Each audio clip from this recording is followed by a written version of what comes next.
Good morning all of you. आप लोगों के डिमांड पे आज ऑर्गेनाइजिंग क्लास 12 का बिजनेस स्टडी एक छोटा सा वीडियो आप लोगों को डाल रहे हैं। आप लोग इतना 100% कॉन्फिडेंट रहिएगा कि इस वीडियो को देखने के बाद आप लोग को ऑर्गेनाइजिंग चैप्टर का पूरा कंसेप्ट क्रिस्टल क्लियर हो जाएगा। तो ध्यान से कॉपी पेन लेके बैठिए। जो छोटे छोटे नोट्स आपको हम लिखा रहे हैं वो आपको बहुत हेल्प करेगा इस चैप्टर को, कंसेप्ट को समझने के लिए। तो सबसे पहले मैं बता दूं कि ऑर्गेनाइजिंग क्या होता है। एक बिजनेस, एक management without organising is totally incomplete. Organising को स्पाइनल कॉर्ड बोला जाता है। आपको मालूम है, एक जिस तरह एक human body without spine is worthless, उसी तरह किसी ऑर्गेनाइजेशन में, किसी मैनेजमेंट में अगर ऑर्गेनाइजिंग नहीं है तो वो पूरा मैनेजमेंट वर्थलेस रहता है। क्योंकि ऑर्गेनाइजिंग बताता है कि किस तरह काम को प्रोसीड करना है। क्योंकि एक मैनेजमेंट में, एक बिजनेस में बहुत सारे सेक्टर्स, बहुत सारे डिपार्टमेंट काम करते हैं। तो उन सारे डिपार्टमेंट को हमको अरेंज कैसे करना है, क्योंकि हर किसी को हम हर काम नहीं करवा सकते। अगर मैं कॉमर्स की टीचर हूँ तो मुझसे हिंदी और इंग्लिश नहीं पढ़वाया जा सकता। I am not perfect in their, पर मैं कॉमर्स बैकग्राउंड के लिए 100% परफेक्ट हूँ। एक हिंदी के टीचर से हिंदी के ही स्टडी करवाया जा सकता है, हिंदी को भी पढ़वाया जा सकता है, उसे अकाउंट्स नहीं सॉल्व करवाया जा सकता। जिस तरह डॉक्टर से डॉक्टर का काम लिया जा सकता है, लॉयर से लॉयर का काम लिया, उसी तरह एक ऑर्गेनाइजर, मैनेजर एक ध्यान रखते हैं कि ऑर्गेनाइजेशन में किस डिपार्टमेंट को किस काम को अलॉट करना है। जिसको मार्केटिंग का नॉलेज है उसको मार्केटिंग देना है, जिसको एचआर का नॉलेज है उसको एचआर देना है। इस तरह एक ऑर्गेनाइजिंग को लेकर हम लोगों को प्रोसीड करना है। अब हम इसकी छोटा सा डेफिनेशन को इलाबोरेट कर रहे हैं, आप लोग इसको फोकस करिए। स्क्रीन पे आपके स्क्रीन पे ऑर्गेनाइजिंग का डेफिनेशन है। Organising is the process of arranging task. मैंने जैसे कहा, एक मैनेजमेंट में, एक ऑर्गेनाइजेशन में बहुत तरह का टास्क होते हैं। सारे टास्क को अरेंज करना, असाइनिंग रिस्पॉन्सिबिलिटी, जिसकी जो जिम्मेदारियां हैं उसके हिसाब से उस रिस्पॉन्सिबिलिटी को उस ग्रुप ऑफ पीपल को देना, and setting up a structure of authority so that everyone knows what to do and who to report to. आप लोगों को पता है कि एक टीम लीडर होता है हर एक डिपार्टमेंट में, जिसको सबको रिपोर्ट। मैंने जैसे कहा, हर एक ऑर्गेनाइजेशन में, हर एक डिपार्टमेंट का एक टीम लीडर होता है। उस टीम लीडर को सबको रिपोर्ट करना रहता है। तो आपको ये पता होना चाहिए कि जो ग्रुप ऑफ पीपल, जैसे कि मेरे पास मिस्टर एक्स और मिस्टर वाई है, मिस्टर एक्स का एक ग्रुप है, मिस्टर वाई का एक ग्रुप है। मिस्टर एक्स का ग्रुप कैश डिपार्टमेंट संभाल रहा है, मिस्टर वाई का ग्रुप सपोज लोन का डिपार्टमेंट संभाल रहा है। तो अब लोन वाले जितने भी लोग रहेंगे मिस्टर वाई को रिपोर्ट करेंगे, मिस्टर, और जो कैश वाले डिपार्टमेंट के लोग हैं वो आके एक्स को रिपोर्ट करेंगे।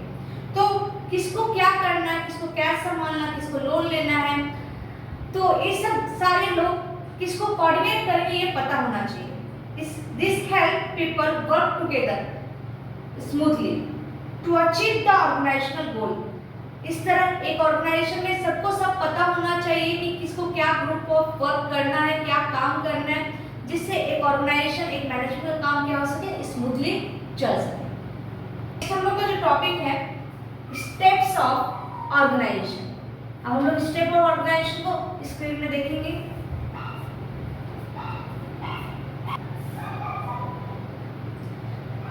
यहाँ पर 4 मेन स्टेप्स है प्रोसेस ऑफ ऑर्गेनाइजिंग। आपको एक बात बता दें, जब भी आप स्टेप्स लिखिएगा कभी भी अप डाउन नहीं करिएगा। आप लोगों को जैसे स्टेप्स करवाया जाएगा सीरियल वाइज करिएगा। ये आप लोग के एग्जाम में 4 मार्क्स का आने का बहुत ज्यादा चांसेस है। पहला स्टेप्स क्या है? Identification of objective, determine the goal that the organisation aim to achieve. आप जब तक गोल नहीं समझोगे तब तक कोई भी ऑर्गेनाइजेशन सेटअप नहीं कर सकते हो। इसलिए आपको गोल को समझना बहुत जरूरी है। जिस तरह आप 12th का एग्जाम देने जा रहे हो, तो आपका एक गोल डिसाइड है कि आपको 12th में अच्छे नंबर लाना है, क्योंकि आपको अच्छे कॉलेज में जाके एडमिशन लेना है, या आपका कैरियर इस class next, divide the work. Next steps क्या है आपके ऑर्गेनाइजेशन का? Divide the work, break down the overall task into smaller manageable activities. काम को जिस तरह मैंने आपका गोल बताया कि आपको 12 में अच्छे से अच्छा नंबर लाना है, तो आपको क्या करना है, आपके जितने भी सब्जेक्ट्स है किसको कितना टाइम डिवोट करना है, उसके हिसाब से आपको अपना सब्जेक्ट्स का टाइमिंग बना लेना है कि आपको इतने टाइम के अंदर अकाउंट्स खत्म करना है, बीएसटी, इकोनॉमिक्स, लिटरेचर्स कितने टाइम के अंदर, क्योंकि आपको हर एक में इक्वल फोकस देना होगा क्योंकि सभी 100 मार्क्स के। तो divide the work. Number 3 step से नंबर 3rd स्टेप है assign role. Allocate specific task and responsibility to individual और ग्रुप्स। आपने जो डिवीजन ऑफ ग्रुप बनाया है आपके ऑर्गेनाइजेशन गोल को अचीव करने के लिए, आपने जो काम बनाया, आपने जो डेज डिवाइड किया है आपकी पढ़ाई को कंप्लीट करने के लिए, उसके हिसाब से आप काम को आप हर एक ग्रुप को उसका रोल, उसका काम दे दीजिए। एक टीम बना है उसको परचेसिंग का काम दीजिए, एक टीम बना है उसको सेलिंग का काम दीजिए, जिससे आपने जो ड्यूटीज अलॉट किए हैं टाइम पे काम क्या हो सके, खत्म हो सके और सबको अपना काम क्लियर पता हो। नेक्स्ट है लास्ट वन है एस्टैब्लिशिंग रिपोर्टिंग रिलेशनशिप, मतलब establish authority. Define the chain of command and decision making हेरिटेरी to ensure clear communication and coordination without establishing reporting relationship. इन लोगों के मतलब जितने आपने ड्यूटीज दिए, जितने आपने काम आइडेंटिफाई, जो आपने गोल एस्टैब्लिश किए, अगर इन लोगों के बीच आप रिलेशनशिप नहीं कोऑर्डिनेट करोगे तो आपका ऑर्गेनाइजेशन का काम सक्सेस नहीं हो पाएगा। फॉर एग्जांपल अगर ले sales manager will inform about sale forecast to the general manager who will on the basis of the forecast. मतलब अगर सेल्स मैनेजर को अपना फोरकास्ट बताना है कि मेरे को आने वाले फ्यूचर में इस क्वांटिटी में अपने ऑर्गेनाइजेशन का प्रोडक्शन सेल करना है, तो इसके बारे में उसको प्रोडक्शन मैनेजर, जनरल मैनेजर को बताना होगा कि मेरा ये एम है कि हम इस क्वांटिटी में प्रोडक्शन, आपके प्रोडक्शन को, अपने प्रोडक्शन को मार्केट में सेल करना है। क्योंकि अगर प्रोडक्शन डिपार्टमेंट उतना प्रोड्यूस नहीं करेगा तो सेल्स डिपार्टमेंट सेल नहीं कर पाएगा। इस तरह हम लोग के 4 जो स्टेप्स है ऑर्गेनाइजिंग प्रोसेस के, उसको अच्छे से समझना है। 4 स्टेप आप लोग का फर्स्ट इम्पॉर्टेंट है benefit in specialisation. Benefit in specialisation का मतलब हुआ कि जिसका क्वालिटी जिसमें परफेक्ट है उस पीपल को, उस लोग को उस तरह का जॉब प्रोवाइड देना, उस तरह का जॉब देना। क्योंकि एक अकेले बंदे से ये पॉसिबल नहीं हो सकता कि वो सारा काम कर सके। इसीलिए डिफरेंट ग्रुप के पीपल को असाइन किया जाता है स्मॉल यूनिट में, जिससे पूरे ऑर्गेनाइजेशन का काम स्मॉल यूनिट्स में सबको दिया जाए और सब कोई परफेक्टली उसको कर सके जो जिस चीज़ में स्पेशलाइज्ड है। तो इससे क्या बेनिफिट होगा? Benefit in specialisation. सबका स्पेशलाइजेशन जिसमें है वो उस चीज़ में अपना बेस्ट देगा और ऑर्गेनाइजेशन अपने गोल को अचीव करने में सक्सेस हो जाएगा। नेक्स्ट है रोल क्लियरिटी। मतलब यहाँ पर हर एक एम्प्लॉय को जो जॉब दिया गया है उसको उसके रोल के बारे में, उसके काम के बारे में अच्छे से पता हो, कोई दूसरे के काम में जाके इंटरप्ट ना करे। Clarity in working relationship. जैसे मैंने लास्ट एग्जांपल दिया कि सेल्स डिपार्टमेंट अगर सेल की क्वांटिटी बढ़ाना चाहता है तो उसको क्या करना है? प्रोडक्शन डिपार्टमेंट के साथ कोऑर्डिनेट करना है।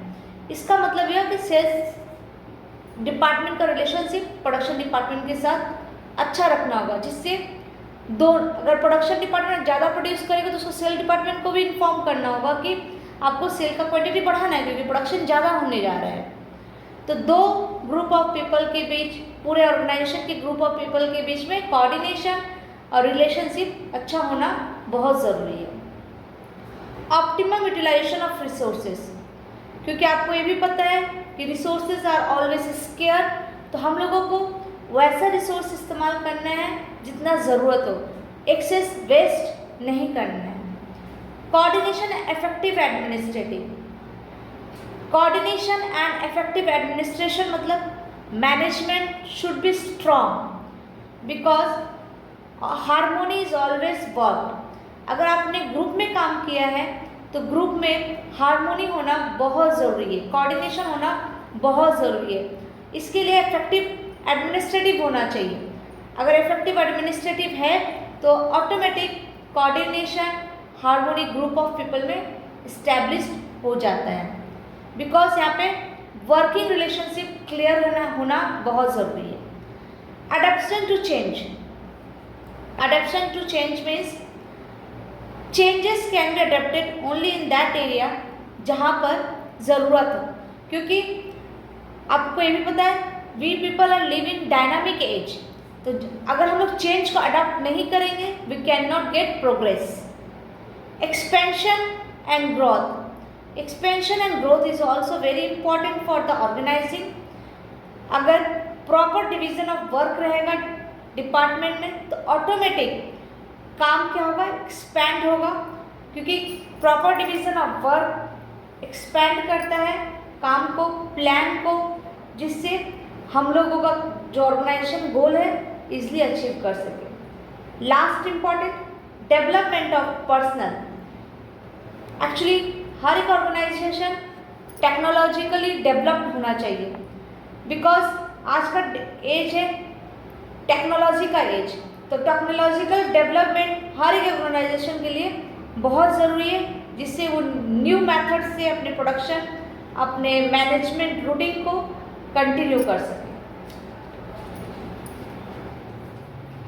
आज का क्लास आप लोगों को वो बहुत अच्छे से समझ में आया होगा। आप लोगों को 3D क्लास कैसा लगा इसके लिए कमेंट करिएगा। इस तरह का और वीडियो को कंटिन्यू रखेंगे आने वाले वीडियोस में। तब तक के लिए टेक केयर, थैंक यू।